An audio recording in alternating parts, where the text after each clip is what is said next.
This is The Binge. No flashy bullshit, just a voice in whatever's been clawing at my brain lately.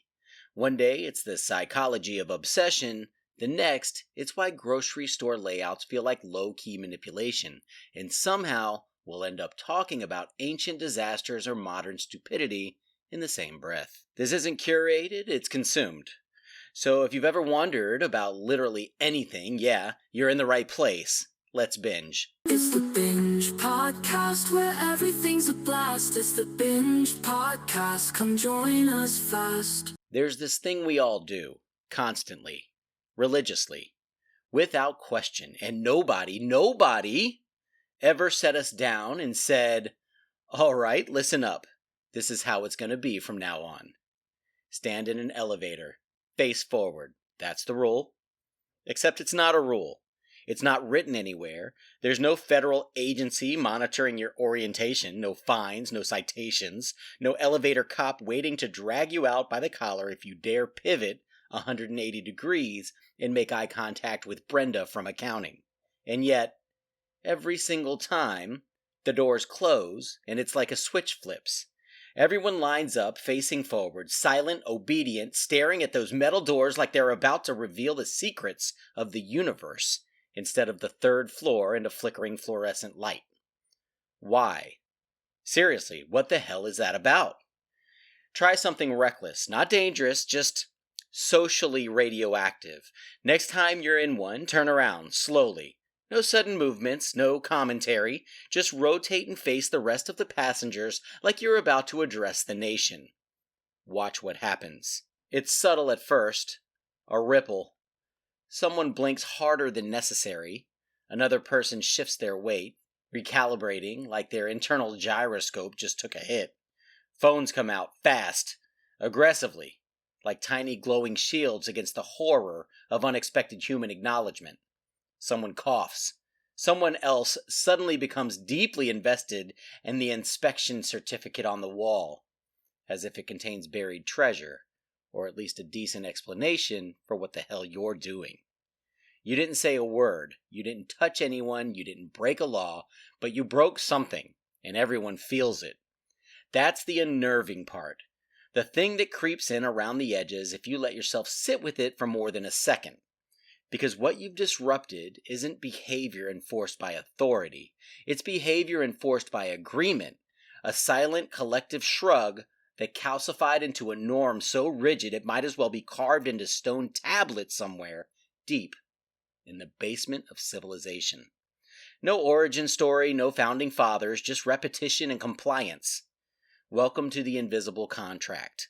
We're all drowning in these things, tiny, unspoken codes of conduct that dictate how we move, speak, exist in shared space. Rules we all follow without ever consciously deciding to, not because they're logical, not because they're necessary, but because breaking them feels like stepping off a curb you didn't realize was there. Like pretending not to hear strangers arguing in public. You hear every word, every glorious, messy detail, but your eyes slide away, your posture stiffens, and suddenly you're fascinated by a crack in the sidewalk like it's modern art. Why? Because acknowledging it would mean stepping outside the agreed-upon script. We do not engage. Or the four-way stop. The purest, most absurd example of negotiated reality we've got. 4 vehicles roll up, and for a brief, beautiful moment, nobody knows what the hell to do.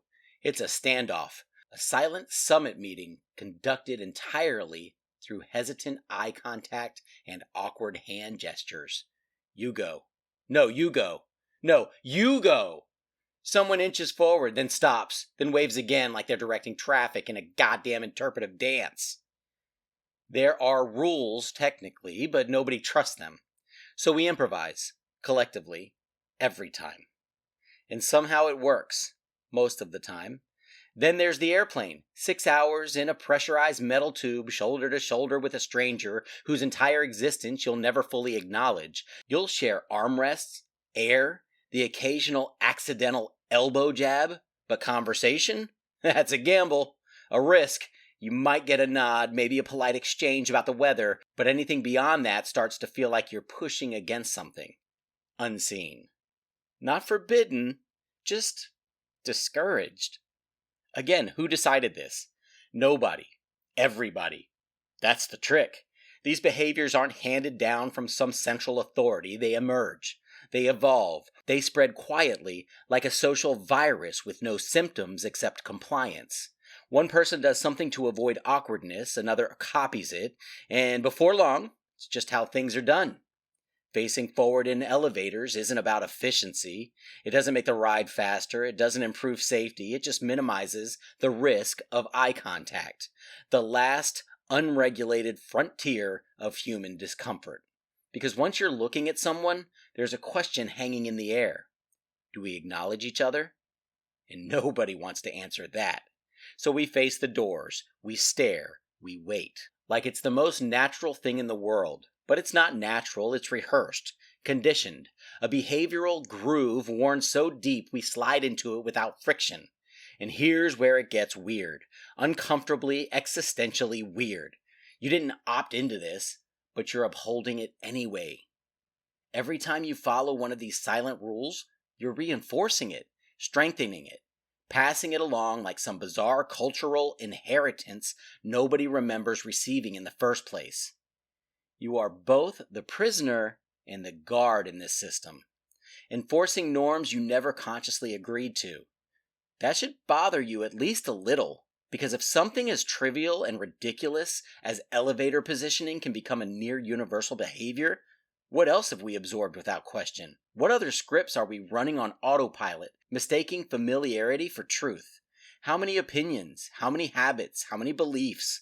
It's not a comfortable line of thought. It's the kind of thing that makes the edges of reality feel a little less solid, a little more negotiable. And once you start noticing it, you can't unsee it. The choreography is everywhere. People adjusting their paths on sidewalks to avoid getting too close, lowering their voices in certain spaces, laughing a half second too late because that's when the group laughed. It's a dance. And we all know the steps, even if we don't remember learning them. Break the pattern just a little, and the whole illusion wobbles. Turn around in the elevator. Speak up when you're not supposed to. Acknowledge the thing everyone else is pretending not to see. You'll feel it instantly. That tension, that subtle shift in the atmosphere, not danger, not even real discomfort. Just a kind of social vertigo, like the floor tilted half an inch and nobody wants to admit it. That's awareness creeping in, raw, unfiltered, a little bit electric. And maybe that's the most intriguing and slightly terrifying part of all of this. The rules that shape our lives the most aren't written in law books or carved into monuments. They're the quiet ones, the invisible ones, the ones we enforce on ourselves. So yeah, next time you're in an elevator, do something mildly insane. Turn around. Make eye contact. Hold it for just a second longer than it feels comfortable to do. And watch the system glitch. Because for that brief moment in that cramped metal box hurtling between floors, you'll see it clearly. The whole strange, unspoken agreement hanging in the air like a bad smell nobody wants to claim. And maybe you'll start to wonder what other bullshit you've been politely going along with your entire life.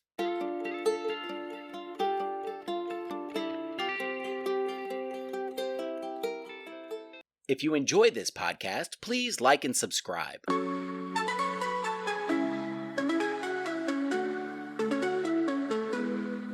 You know by now, got stories to tell, from the small to the grand, all under one spell. We talk about this, we laugh about that, from the strange to the bliss. Get ready to chat. It's the Binge Podcast, where everything's a blast. It's the Binge Podcast, come join us fast.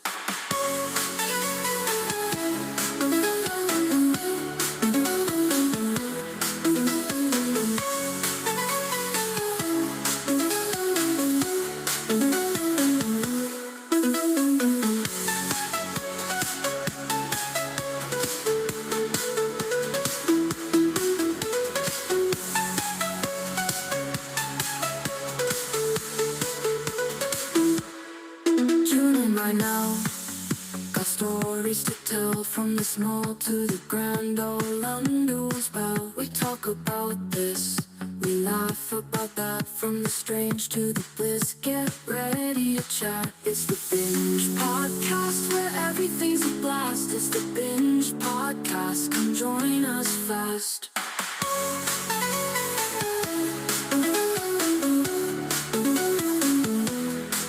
It's the Binge Podcast where everything's a blast. It's the Binge Podcast. Come join us fast.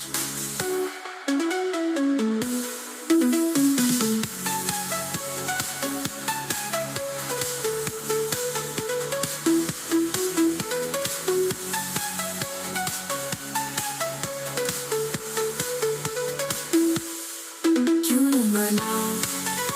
Stories to tell from the small to the grand, all under one spell. We talk about this, we laugh about that, from the strange to the bliss. Get ready to chat. It's the Binge Podcast where everything's a blast. It's the Binge Podcast. Come join us fast.